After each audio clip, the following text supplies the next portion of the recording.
आपको कल इस रूम से डर लग रहा था, आज आज क्या वजह है? आज भी डर लग रहा है, न सिर्फ रूम से बल्कि आपके सारे घर से। वो साफ गोई से बोलती उसे तपा गई। तो ये रूम कौन सा? मैं फंदी वाला से उठा कर लाया हूँ। ये भी इसी घर में ही है, वो तंजिया लहजे में बोला। पर जब फातिमा ज़रा भी शर्मिंदा ना हुई। मगर इस रूम में तो आप हैं ना, किसी दूसरे की मौजूदगी का एहसास ही काफ़ी होता है। इसलिए जब तक मेरा खौफ ख़त्म नहीं होता, मैं इस कमरे में ही सोया करूँगी, चाहे आप लड़ें या ज़िद करें या गुस्सा करें। कोई रिश्ता नहीं है, मगर फिर भी आपके निकाह में हूँ, चाहे 2 माह के लिए ही सही। इतनी जिम्मेदारी तो बनती है। वो भी बगैर झिझके कुछ जताती हुई जाकर सोफे पर बैठ गई और गजान चाह कर भी कोई सख्त बात ना कह पाया। बस लब भैंचे उसे तीखी नज़रों से देखा और फिर एक गहरा सांस पलटकर बेड की तरफ बढ़ गया। सिर्फ 2 माह के लिए वो मेरे निकाह में आई थी, खूबसूरत लड़की से। सुहाग रात में उसे देखा तो मैं होश खो बैठा और जल्दी से हम बिस्तरी करने लगा। जब 5 दफ़ा फारिग हुआ तो लड़की पूरे बेड पर खून से। कुछ देर बाद ही मेरा निकाह था। मेरी अम्मा बहुत ज़्यादा खुश थीं, क्योंकि मैंने अम्मा को ही कहा था कि आप ही मेरे लिए लड़की तलाश करें। मैं अम्मा को काफ़ी फरमाबरदार बेटा जो था। अम्मा बहुत ही खुश थीं। ये लड़की अम्मा की पसंद की थी, काफ़ी दीनदार भी थी। हम दोनों एक दूसरे के आमने सामने बैठे थे जब मौलवी ने सबिहा से पूछा कि क्या आपको ये निकाह कबूल है। मैं बहुत खुश था, क्योंकि लड़की बहुत अच्छी थी। पर अगले ही पल जैसे ही उस लड़की ने मौलवी की बात का कोई जवाब ना दिया तो वहाँ में मौजूदा सभी लोग हैरानकुन नज़रों से उस लड़की को देखने लगे। मेरा भी यही हाल था। कभी नहीं सोचा था कि वो ऐसा खामोश रहेगी। अगले ही पल सबिहा फातिमा, वहाँ होने वाले शौहर से अकेले में कुछ कहना चाहती हूँ। हर कोई बातें बनाने लगा कि देखो तो सही, लड़की कितनी बेशर्म है, निकाह से पहले ही अपने होने वाले शौहर से मिलना चाहती है। इतनी भी क्या जल्दी है, निकाह के बाद मिल ही जाएगी। लेकिन नहीं, उसे तो कोई शर्मो हया ही नहीं है। पर मैंने लोगों को चुप करवा दिया कि सबिहा यही चाहती है तो मुझे कोई एतराज़ नहीं। मैं भी उससे मिलने के लिए तैयार हूँ। मैं सबिहा के साथ एक राहदारी में चला गया। ये एक छोटा सा कमरा था। सबिहा मुझे जैसे ही अंदर लेके गई तो जल्दी से उसने कमरे का दरवाज़ा बंद कर दिया। वो काफ़ी ज़्यादा नर्वस थी। मैंने उससे कहा, सबिहा क्या बात है, तुम ठीक तो हो ना? हम पहले भी मिल चुके हैं, पर पहले तुम इतनी नर्वस नहीं थी। कहने लगी, बहुत ज़रूरी बात है, मैं तुम्हारी ज़िंदगी ख़तरे में नहीं डालना चाहती। मैं नहीं चाहती कि तुम जैसा अच्छा इंसान मेरे साथ निकाह कर कर बर्बाद हो जाए। तभी मैं तुम्हें अपनी सारी सच्चाई बताना चाहती हूँ कि असल में मेरे साथ क्या हुआ। मैंने जैसे ही सबिहा की बातें सुनी तो मेरे पैरों तले से ज़मीन निकल गई थी। कुछ देर पहले वाली खुशी तो मेरे चेहरे से एकदम गुम हो गई थी। मेरे चेहरे पर अब सिर्फ और सिर्फ गुस्से के तासरात थे। मैं इसको बहुत गुस्से से देखकर घूर रहा था जब वो कहने लगी कि ये बात किसी को भी मत बताना, ये बात राज ही रखना, वरना मेरी ज़िंदगी तबाह हो जाएगी। मुझे अपनी माँ का ख्याल आया, जिन्होंने अपनी आंखों में इतने ख्वाब सजाए थे और मेरी शादी की तैयारियाँ की थी, और अब वो तो खुशी से फूले नहीं समा रही थी। एक तरफ अम्मा थी और एक तरफ ये लड़की थी जिसने मुझे अपनी अम्मा की कसम दे दी थी। इसका वो राज जानकर तो मेरे होश उड़ गए थे। कुछ देर बाद मैं फिर से अपनी जगह पर जाकर बैठ गया। वो भी इधर ही बैठ गई। मौलवी ने फिर से निकाह शुरू किया। किसी ने भी मुझसे ये ना पूछा कि इस लड़की ने मुझे क्या कहा। मेरे हाथ पांव कांप रहे थे। अम्मा को देखकर मैं मुस्कुराता हुआ अंदर से मेरा दिल टूट गया था। यूं मेरा सबिहा से निकाह हो गया था। मैंने इतने ख्वाब सजाए थे कि अपनी बीवी से शादी की पहली रात प्यार भरी बातें करूंगा। मैं तो सबिहा को दिल दे बैठा था। कभी सोचा ही नहीं था कि ये लड़की ऐसी निकलेगी। देखने में कितनी मासूम थी, शक्ल सूरत भी काफ़ी भोली थी, हयादार भी थी, पर्दे की भी पाबंद थी। पर इसका वो राज जानकर तो मेरे दिल में उसके लिए नफरत पैदा होने लगी थी। निकाह के बाद उसकी रुखसती भी हो गई थी। सादगी से ही तो हमारी शादी हुई थी। अब वो मेरे कमरे में दुल्हन की तरह बैठी थी। जैसे ही मैंने उसमें रूम में बैठे देखा तो गुस्से से चीख उठा कि अब सबका क्या मकसद है? तुम जानती हो ना कि तुमने मुझे क्या कहा था। तुम ये सब कुछ नहीं चाहती, फिर तुम ऐसे क्यों बैठी हो? तभी वो तड़प कर उठी और कहने लगी, मुझे लगा कि तुम्हें अच्छा नहीं लगेगा, इसलिए तुम्हारा दिल रखने के लिए मैं ऐसे बैठ गई थी। मैं गुस्से से दहाड़ने लगा, पर जैसे ही होश आया कि अभी मेहमान घर पर मौजूद हैं तो मैं खुद पर काबू पाया। अगले ही पल वो मेरे पास पेपर लेकर आ गई। मुझे अंदाज़ा भी नहीं था कि उसने आज़ादी की सारी तैयारी की होगी। मेरे हाथ कांप रहे थे जब उसने मुझे पेन पकड़ाया और कहने लगी, तुम्हें याद है ना, तुमने मुझसे कहा था कि तुम मेरा काम कर दोगे, वो मेरी ज़िंदगी आज़ाद कर दोगे। मुझे यकीन नहीं आ रहा था। वो तो इतनी खुशगर्ज हो गई थी। फिर अगर वो ऐसा कदम उठा लेती तो मेरा सारा ख़ानदान तबाह हो जाता। पर उसे तो इस बात की फ़िक्र ही नहीं थी। लेकिन मैं क्या करता। तभी फ़ौरन मैंने उस पेपर पर दस्तखत करने का सोचा। फिर एक ख्याल के तहत उसे कहने लगा कि तुम फिक्र मत करो, मैं थोड़ा सुकून चाहता हूँ। सबिहा फ़ौरन लगी, ठीक है, ये पेपर अपने साथ ही रख लो, जैसे ही तुम्हारा दिमाग ठंडा होगा फिर तुम इन पर साइन कर देना। मैंने वो पेपर अपनी जेब में डाले और कमरे से बाहर निकल गया। मुझे बहुत गुस्सा आया हुआ था। घर में सब सो गए थे। मेरा दिल काफ़ी बेचैन था। फ़ौरन ही मैं टेरेस पर चला गया। अभी अभी मैं यही सोच रहा था कि क्या करूं, क्या मैं सबिहा को छोड़ दूं। और वो करूँ जो इसका उसने मुझे कहा है। क्या वो सच कह रही थी? मुझे यकीन नहीं आया था कि मुझे इतना बड़ा धोखा मिला। मेरी अम्मा तो इतनी बूढ़ी थी कि अगर मैं उन्हें बता देता कि उनके साथ क्या हुआ है तो वो शायद, अगर उनको पता चल जाता कि उनके साथ क्या हुआ है तो पता नहीं वो क्या सोचती। उनकी तबीयत वैसे भी ख़राब रहती थी। मैं नहीं चाहता था कि मैं अपनी माँ को सच्चाई बता देता कि हमारे साथ फ़रेब हुआ है। ये लड़की तो मेरी बीवी बनना ही नहीं चाहती थी। ये तो बस महज कुछ दिन के लिए मेरी बीवी बनी थी। मैं यही सोच रहा था जब मैंने अगले ही दिन वो पेपर अपने सामने देखकर मुझे खौफ सा आने लगा था, पर मैंने फैसला कर लिया था कि अगर सबिहा फातिमा यही चाहती है तो यही सही। कुछ देर बाद मैं सबिहा के पास गया, खुशी से चहक कर कहने लगी, मुझे पता था तुमने वो काम कर दिया होगा। मैंने इससे कहा, हाँ आज से तुम आज़ाद हो, जाओ चली जाओ जहाँ जिधर तुम जाना चाहती हो। तब वो कहने लगी कि अगर मैं चली गई तो तुम अपनी माँ को क्या कहोगे और बाकी सब घर वालों को क्या जवाब दोगे। मैंने उसे तलख लहजे में कहा कि ये काम मेरा है, मेरा ख़ानदान, मैं उन्हें संभाल लूँगा, तुम्हें फ़िक्र करने की कोई ज़रूरत नहीं है। अगर तुम्हें इतनी ही परवाह होती तो तुम ऐसा कदम बिल्कुल भी ना उठाती, बल्कि हमें पहले ही सारी सच्चाई बता देती। सबिहा का चेहरा मुरझा गया, पर फिर भी उसने अपना सारा सामान पैक किया और वहाँ से चली गई। जबकि यहाँ तो मैंने नोट कर रखा था। अब यही सोच रहा था कि घर वालों को क्या बताऊँगा। जब अम्मा कल खुशी खुशी मेरे कमरे में नाश्ता लेकर आएंगी और फिर सबिहा को तलाश करेंगी, मेरे बेटे की नई ज़िंदगी का पहला दिन है। लेकिन उन्हें क्या खबर कि उनके बेटे की ज़िंदगी तो बर्बाद हो गई है, और ये बर्बादी की पहली मंजिल थी जो मैंने अबूर की थी। मेरी आंखें लगी तो मुझे पता ही न चला। अगले रोज़ अम्मा ने दरवाजे पर दस्तक दी तो मैं फ़ौरन उठा। अम्मा अपनी बहू को तलाश करने लगी तो इत्तेमाद से बोली कि हाँ वो वॉशरूम में होगी। कुछ देर बाद जैसे ही आ जाए तो कहना कि वो भी नाश्ता कर ले। मैंने अम्मा को कहा कि वो वॉशरूम से कभी नहीं निकलेगी। अम्मा कहने लगी, पागल तो नहीं हो गए हो, ये कैसी बातें कर रही हो। जब मैंने कहा कि अम्मा किसी को भी मत बताना, वो कल रात सबिहा की तबीयत बहुत ज़्यादा ख़राब हो गई थी, तभी वो अपने मेके जाने की बातें करने लगी। तब अम्मा कहने लगी, आज तो वलीमा है, हम लोगों को क्या जवाब देंगे। मैंने अम्मा को कहा कि अम्मा कल कुछ ऐसा हुआ कि सबिहा की तबीयत बहुत ख़राब हो गई थी। अब मैं मसनूई शर्माने लगा था। अम्मा मेरी बात का मतलब जान गई थी। तभी कहने लगी कि चलो ठीक है, उसकी बहनें वगैरह हैं, वो उसे संभाल लेंगे। लेकिन अब हम अपने ख़ानदान वालों को क्या जवाब देंगे। मैंने उन्हें तसल्ली दी कि मैं सबको बता दूंगा कि वलीमा मुलतवी हो गया क्योंकि लोकेशन में कोई ख़राबी आ गई थी। अम्मा कहने लगी, तुम फिक्र मत करो, मैं कुछ बंदोबस्त करती हूँ। जो वक्ती तौर पर तो मैंने बात संभाल ली थी, पर अब मुझे काफ़ी डर लग रहा था। मेरा नाम अरशाद है, मैं अपनी माँ का इकलौता बेटा था। अम्मा मेरे बचपन में ही हमें छोड़कर चले गए थे। अम्मा ने मेरी परवरिश की थी। जब अम्मा मेरे रिश्ते की बातें करती थी तो मैं यही कहता था कि अम्मा मेरा रिश्ता तो आप खुद ही तलाश करना। अम्मा ने मेरा रिश्ता तलाश किया और काफ़ी नेक और पाकीज़ा लड़की से मेरा रिश्ता पक्का किया। जैसे ही मैंने उसकी तस्वीर देखी तो वो बहुत हसीन थी। उसका नाम सबिहा फातिमा था। जब पहली दफ़ा मैंने उसको देखा तो मैं भी उसका दीवाना हो गया था। वो बहुत ही खूबसूरत थी, नमाज की भी पाबंद थी। और क्या चाहिए था मुझे, तो यही चाहिए था कि मेरी नस्ल एक अच्छी औरत की परवान चढ़े। तभी मैंने यही ज़िद की हुई थी कि मेरी शादी जल्द से जल्द हो जाए। मुझे अम्मा हमेशा ये कहती थी कि वो इतनी पाकबाज लड़की है कि उसने तो कभी किसी लड़के को नज़र उठाकर भी नहीं देखा होगा। अपनी तसल्ली के लिए मैं सबिहा पर वक्ती तौर पर नज़र रखता था। अम्मा से पूछता रहता था कि वो कहाँ गई थी, क्योंकि अम्मा की तो उससे मुलाकात होती रहती थी। माँ मुझे यही बताती कि वो तो शादी की तैयारियाँ कर रही है और बहुत ज़्यादा खुश है। पर मैं एक बात नोट की थी कि जब भी मैं उससे मिलता था उसका चेहरा मुरझाया हुआ होता था। ऐसा लगता था जैसे कोई बात है जो मुझसे छुपा रही है। तभी मैंने अम्मा से कहा कि अम्मा मैं सबिहा से कुछ देर अकेले में बात करना चाहता हूँ, क्या मुझे इस बात की इजाज़त है। अम्मा कहने लगी, वो लोग बहुत दीनदार हैं, क्या पता वो इस बात को बुरा समझे। पर मैंने अम्मा से कहा, कहाँ अम्मा आप बेशक मेरे साथ आ जाना, मुझे कोई मसला नहीं है। मैंने कोई ऐसी बात नहीं करनी कि वो सबसे छुपी हुई हो। अम्मा कहने लगी, ठीक है। यूँ अम्मा के साथ मैं सबिहा से मिलने चला गया। पहली दफ़ा मैंने उसे सवाल जवाब किए थे। मैंने उससे कहा कि तुम इस शादी के लिए खुश हो, तो वो कहने लगी कि हाँ मैं बहुत ज़्यादा खुश हूँ, मुझे और कुछ भी नहीं चाहिए। मुझे तो ऐसा ही छोटा सा ख़ानदान चाहिए था, और मेरे होने वाली सास भी बहुत अच्छी है, फिर मुझे किस बात का शिकवा होगा। यूँ मेरे दिल को तसल्ली हो गई थी। अम्मा गुस्से हुई कि तुमने इससे कैसा सवाल किया, भला कोई लड़की से ऐसा भी सवाल करता है। अम्मा को बहुत गुस्सा आया था, पर मेरा दिल बहुत मुतमईन हो गया था। लेकिन मुझे क्या पता था कि निकाह वाले दिन वो मुझे वो राज बताएगी जिसे सुनकर मेरे रोंगटे खड़े हो जाएंगे। मैंने कभी नहीं सोचा था कि जिस लड़के को मैं अपना दिल दे बैठूंगा वो तो पहले से ही किसी और की होगी। हाँ यही बात सच थी। इस रोज़ सबिहा ने मुझे अपनी सच्चाई बताई थी।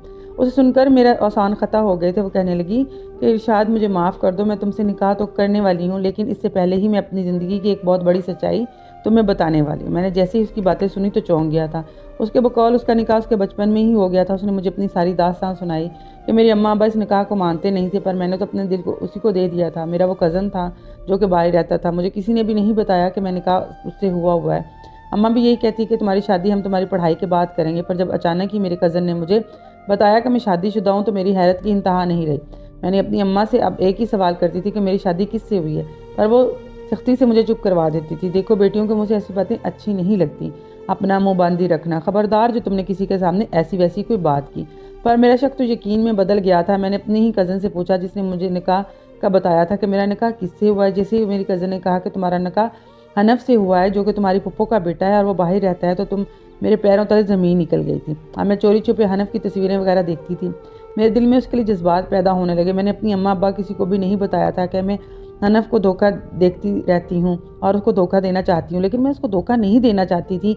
मैं तो उससे राब्ते में थी। मैंने अपने घर वालों को धोखा दिया था। ऐसे जैसे मेरे हाथ में मोबाइल आया तो मैंने हनफ से रब्ता शुरू कर दिया। हनफ को जैसे ही मेरा पता चला वो भी मुझसे ताल्लुकात बढ़ाने लगा। मैं नहीं जानती थी कि मैं क्या करने वाली हूँ, पर उस वक्त मैं 20 साल की थी, मैं जवान लड़की थी और मुझे ये भी पता था कि हनफ मेरा शौहर है, तो मैं कैसे पीछे रह सकती थी। यूँ हम दोनों आगे बढ़ते रहे। मैं हनफ से कहने लगी, जब तुम आओगे तो अम्मा अब्बा से मेरी रुखसती की बात करना। मैं चाहती हूँ कि मैं तुम्हारे साथ सारी ज़िंदगी गुजारूँ।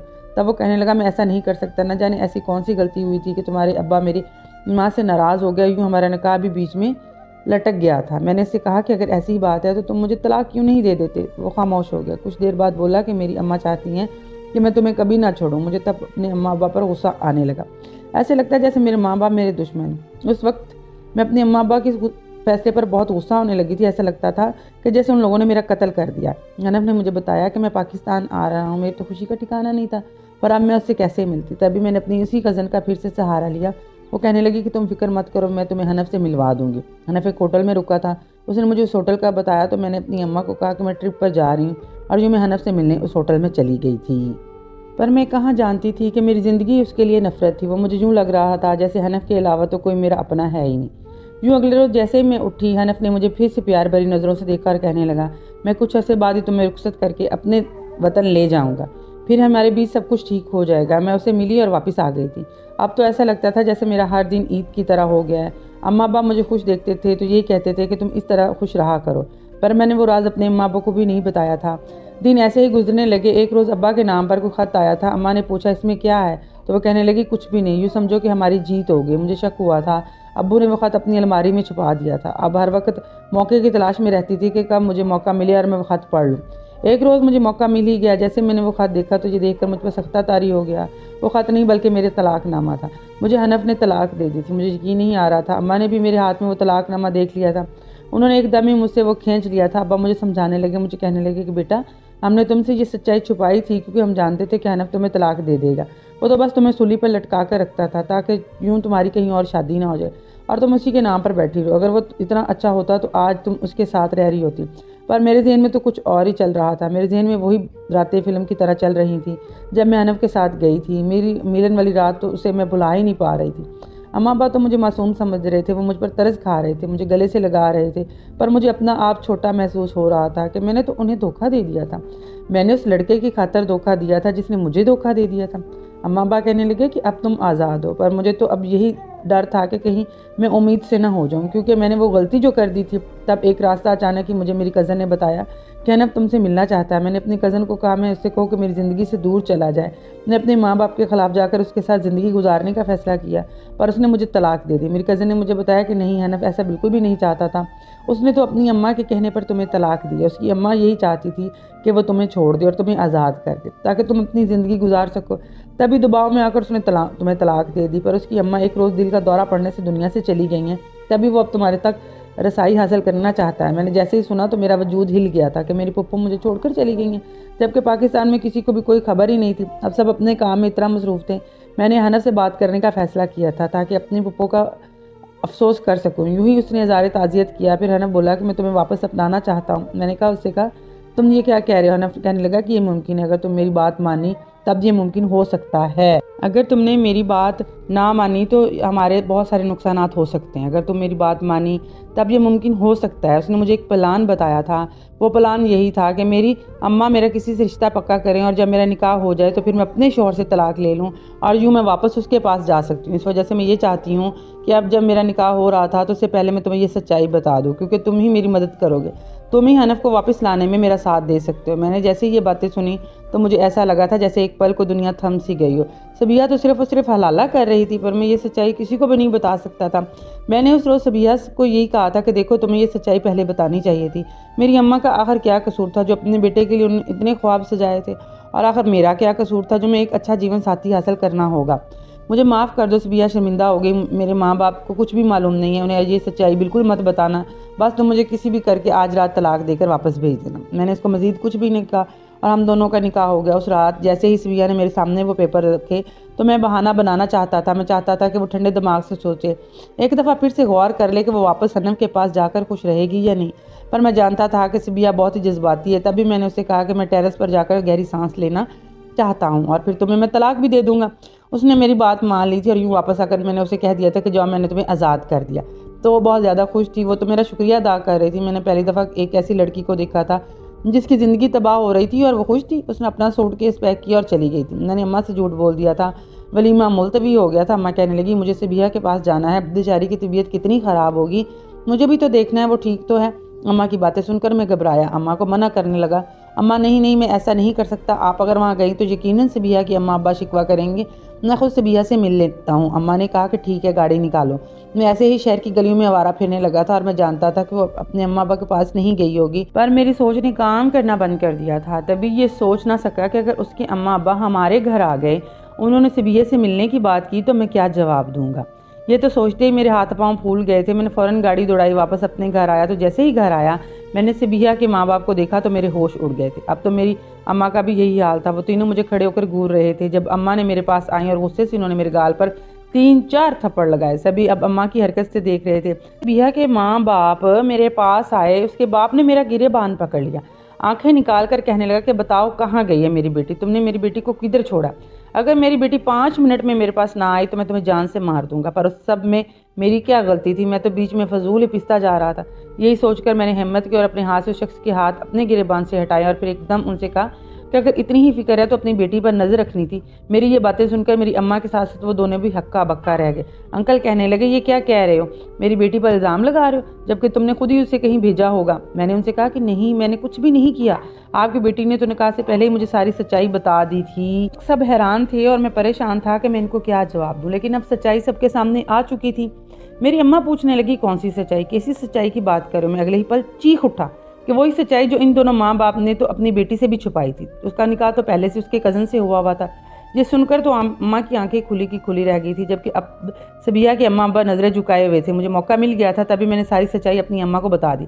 अम्मा पर तो सख्त तारी हो गया था। आंटी अंकल कहने लगे, हमें माफ़ कर दो, पर वो लड़का मेरी बेटी को कभी भी कबूल नहीं करेगा। वो मेरी बेटी को फंसा रहा है। उसकी माँ का भी इंतकाल हो गया, इस वजह से ही तो वो हम सब से बदला लेगा। मेरी बेटी अगर उसके पास गई तो वो फंस जाएगी, इसकी ज़िंदगी तबाह हो जाएगी। उसे बचा लो। तुम्हें तलाक क्यों दी, तुमने भी उसे क्यों नहीं पूछा कि एक दफ़ा हमारे पास आ जाती और हमारी बेटी की नादानी हमें बता देते, हम तुम्हें सब सच बता देते। पर ये जो तुमने किया है अच्छा नहीं किया। अम्मा भी मेरी तरफ देखने लगी और ये कैसी बातें कर रही हैं, एक तो मेरे बेटे की ज़िंदगी तबाह हो गई और ऊपर से आपको अपनी बेटी की फिक्र है। मेरा दिमाग तो चकरा रहा था। मैं अगर थोड़ी देर और वहाँ पर रहता तो यकीनन बेहोश हो जाता। तभी मैं अपने कमरे में आ गया। अगले ही पल मेरी जेब में वही पेपर था। मैंने जैसे ही वो पेपर देखे तो मुझे सुकून तारी हो गया था। मैं असल सच्चाई में किसी को भी नहीं बताना चाहता था। जब अम्मा मेरे पास आई, अम्मा ने जैसे ही वो पेपर देखे तो वो खुश होकर मेरे गले लग गई थी। मुझे कहने लगी, मैं जानती थी मेरा बेटा बहुत ज़हीन है, वो बहुत समझदार है, वो समझदारी से इस मसले का हल करेगा। तुमने ऐसा ही किया। अब जाओ और अपनी बीवी को जाकर तलाश करो, इससे पहले कि वो लड़का तुम्हारी बीवी के साथ कुछ गलत करे। अम्मा की बातें सुनकर तो गुस्से से मेरी रगें फूल गई थी। मैंने कभी नहीं सोचा था कि मेरी बीवी तो हनफ के पास जा रही है, वो ऐसे लड़के के पास जा रही है जिसने उसकी ज़िंदगी पहले ही तबाह कर दी थी। तभी मैंने सबिया की तलाश शुरू कर दी थी। मुझे अचानक उसकी कज़न का ख्याल आया था, जिसका मुझे सबिया ने बताया था। मैंने उसकी अम्मा अब्बा से बात की और उसके कज़न से रब्ता किया। उसकी मदद से मैं सबिया के पास पहुँच गया था। वो एक होटल में ठहरी थी। मैंने भी उस होटल में कमरा ले लिया। मैं उस पर नज़र रखता रहा और मैं जानता था कि वो असल सच्चाई नहीं जानती। सच्चाई तो ये थी कि उस रोज़ जैसे ही मैंने वो पेपर देखे तो यही सोच रहा था कि ये सबिया की नादानी में ऐसे ही उसे आज़ाद नहीं कर सकता था, क्योंकि वो नादान है। अगर वो समझदार होती तो उसके अम्मा अब्बा शुरू में ही उसका निकाह का बता देते। यकीनन वो उतनी ना समझ थी कि उसके अम्मा अब्बा ने ये बात छुपाई थी। मैंने फ़ौरन ही अपने पेपर अपने पास महफूज कर लिए थे और कहा था कि मैंने तुम्हें तलाक दे दी है। हालांकि मैंने ऐसा कुछ नहीं किया था, क्योंकि मैं तो पहले ही उससे मोहब्बत करता था और पहली नज़र में ही उसका दीवाना हो गया था।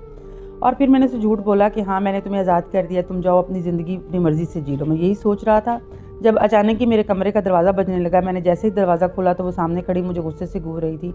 मेरे पास आई और अगले ही पल मुझ पर झपट गई कि तुम इस होटल में क्या कर रहे हो, तुम मेरा पीछा क्यों कर रहे हो। पर मेरे पास तो कुछ कहने को था ही नहीं। मैंने उससे कहा कि देखो, तुम जो कर रही हो वो सही नहीं है। हनफ से मिलना छोड़ दो, तुम्हारे अम्मा अब्बा को तुम्हारी सच्चाई पता चल गई है। मैं कुछ भी नहीं संभाल सका। मैंने अपनी अम्मा को तो संभाल लिया था, पर अपनी अम्मा अब्बा को तुम खुद ही संभालना था। लेकिन तुम तो अपना आधा काम छोड़कर ही भाग गई। वो कहने लगी मेरी अम्मा अब्बा तो बहुत परेशान हो गया, मैं कहाँ जाऊँगी, अगर हनफ ने मुझे छोड़ दिया तो मैं किधर जाऊँगी। उसकी बात पर एक पल तो मुझे अफसोस हुआ, लेकिन फिर कहने लगा कि यही तो तुम्हारी सज़ा है, मैं चाहता हूँ कि हनफ तुम्हें छोड़ दे ताकि तुम्हें पता चले कि तुमने कितनी बड़ी गलती की है और जज्बात में आकर तुमने कितना गलत कदम उठाया। वो आंसू बहने लगी, लेकिन फिर बोली कि नहीं, वो मुझसे बहुत प्यार करता है, मुझे कभी नहीं छोड़ेगा। इसकी बातें सुनकर तो मेरा दिल टूट रहा था कि मेरी अपनी बीवी मेरे सामने किसी गैर मर्द का नाम ले रही थी। मैंने खुद पर काफ़ी काबू पाया था, लेकिन मैंने अगले ही पल से अपने कमरे से बाहर निकाल दिया और कमरे का दरवाज़ा बंद कर दिया था। मैं जानता था कि हनफ यकीनन इसी होटल में आएगा, तभी सिबिया यहाँ पर रुकी है और सिबिया को नहीं पता था कि मैंने उसकी कज़न से मदद ली है। वो मुझे सिबिया का हर अगला प्लान बता दिया करती थी। 3-8 दिन बाद मुझे उसकी कज़न ने बताया कि हनफ आ रहा है। जैसे मैंने ये सुना तो मेरे पैरों तले ज़मीन निकल गई। अब मैं ज़हनी तौर पर तैयार हो गया था कि मैं सिबिया को इस हनफ के चुंगल से आज़ाद करवा के रहूँगा, पर मैं नहीं चाहता था कि हनफ अगले ही लम्हे सिबिया को मिलेगा। तभी उसने उस कमरे में जाकर छुप गया था। हनफ जैसे ही आया तो एक पल तो मैं भी छटक गया था। वो बहुत अच्छी शख्सियत का हामिल इंसान था, कोई भी लड़की उसकी दीवानी हो जाती। सिबिया बहुत खुश थी। हनफ से कहने लगी कि इस लड़के ने मुझे तलाक दे दी, मैं तो उसे बिल्कुल भी नहीं चाहती थी, वो तो तुम्हारी टक्कर का भी नहीं है, पर खुशी की बात यह है कि उसने मुझे तलाक दे दी। अब देखो मैं बिल्कुल तुम्हारी हूँ। हनफ उसकी बात पर हंसने लगा था। वो कहने लगा अच्छा, तो क्या तुमने सच में तलाक दे दी? कहने लगी हाँ। कहने लगी 100% यकीन के साथ मैं कह सकती हूँ कि अब मैं सिर्फ तुम्हारी हूँ, अब तुम मुझसे शादी कर लो। उसकी बात पर हनफ कहका लगाकर हंसने लगा कि वो पागलों की तरह हंस रहा था। सबिया कहने लगी कि हनफ क्या हो गया, मैं जानती हूँ कि ये खुशी की बात है, पर तुम कुछ ज़्यादा ही खुश हो रहे हो। खुश हम दोनों मिलकर होंगे और तभी जब तुम मुझसे निकाह कर लोगे। हनफ कहने लगा तुम पागल हो, मैं तुमसे क्यों निकाह करूँगा जबकि मेरी तो अपनी फैमिली सेट है। ये सुनकर तो मेरी रूह फना हो गई थी। मैं जानती थी कि सबिया की तो रूह छलनी हो गई होगी। तभी वो कांपती आवाज़ से कहने लगी हनफ क्या कह रहे हो? हनफ कहने लगा कि हाँ, मैं तो सिर्फ तुम्हारी ज़िंदगी तबाह करनी थी। तभी अगले पल मैंने अपना हाथ उसके कंधे पर रखा, एकदम करंट खाकर पीछे होकर गिर गई। वो मुझे फटी फटी निगाहों से देख रही थी। कहने लगी कि तुम यहाँ क्यों आए हो? वो चीख रही थी, यही कह रही थी कि मैं अपनी ज़िंदगी खुद बर्बाद की है, तो उसने तो मेरा इस्तेमाल किया, पर मैं जानती हूँ मैंने अपने साथ गलत किया। अब तो मैं कहीं की भी नहीं रही, मुझे कौन अपनाएगा, कौन मुझसे शादी करेगा, मुझे तो माँ बाप भी कबूल नहीं करेंगे। वो चीखने लगी। जब मैंने रूम का दरवाज़ा बंद कर दिया और सिबिया के पास बैठ गया था, सिबिया अभी भी ज़ोरोकदार हो रही थी। अगले ही पल न जाने उसे क्या ख्याल है जब वो मुझे अजीब नज़रों से देखने लगी। फिर कहने लगी तुम यहाँ क्या कर रहे हो? आखिर तुम मेरा पीछा क्यों आए हो? तुमने मुझे तलाक दे दिया, फिर तुम मेरे पास क्यों आ गए और ये तुमने दरवाज़ा क्यों बंद किया? ये सोचकर वो खड़ी हो गई थी और मुझसे पीछे हटने। वो इतनी डरी सहमी हुई थी कि वो पीछे दीवार के साथ जा लगी। वो बिल्कुल दीवार के साथ लगी और मुझे देखकर बहुत परेशान हो गई। देखो खबरदार जो तुमने मेरे साथ ज़बरदस्ती की, वरना मैं होटल के मैनेजर को कॉल कर दूंगी। मैं उसके तासरात को गौर से देख रहा था जब अगले ही पल मैंने अपनी जेब से वो कागज़ निकाला और उसके सामने लहराने लगा। वो कहने लगी हाँ मैं जानती हूँ, तो मुझे तलाक दे दी है। फिर ये हालत देखकर मुझे गुस्सा आ रहा था। दिल कह रहा था कि मैं उसे सारी सच्चाई बता दूँ। फिर मैं चाहता था कि उसे एहसास हो कि उसने कितनी बड़ी गलती कर दी है, वरना तो मैं उसे जल्दी ये सच्चाई बता देता। वो मुझे देखकर डर रही थी, उसकी आंखों का डर मैं भांप रहा था। तभी मैं उसके करीब बढ़ने लगा। जब वो मुझे पेपर बार बार निकाल कर मुझे क्या साबित करना चाहते हो, क्या जिता रहे हो, मेरी हार का तमाशा देखने आए हो? मैंने उसे कहा किसी गौर से देखो, तुमने इस पेपर को गौर से देखा नहीं है। जब उसने इस पेपर को गौर से देखा तो उसके होश उड़ गए थे। वो मुझे ना समझी कि आलम में देखने लगी थी। उसने कभी सोचा भी नहीं होगा कि उसको कोई बचा भी सकेगा।